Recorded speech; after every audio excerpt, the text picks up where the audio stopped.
সংবাদ সম্মেলনে বলেছেন, মহান মুক্তিযুদ্ধ ইতিহাসের বিকৃতি এবং হীনভাবে উপস্থাপনের চেষ্টার জন্য জুমা এবং শিবির সমর্থিত প্যানেলের দেশবাসীর কাছে ক্ষমা চাইতে হবে।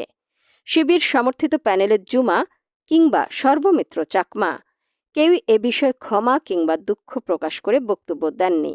বাংলাদেশ ছাত্র শিবির সমর্থিত যে প্যানেল এই প্যানেল থেকে যখন বলা হচ্ছে যে চাকমার কোনো স্টেট ছিল না, সর্বমিত্র জানিয়েছেন, মনোনয়নপত্র প্রত্যাহার করানোর জন্য আপ্রাণ চেষ্টা করা হয়েছে। 5 সেপ্টেম্বর সামাজিক যোগাযোগ মাধ্যম ফেসবুকে দেয়া এক পোস্টে তিনি বলেছেন, আমার আসল লড়াই 9 সেপ্টেম্বর পর্যন্ত মাঠে টিকে থাকা। সর্বমিত্র চাকমা লিখেন, আপনাদের সমালোচনাগুলো পড়ি।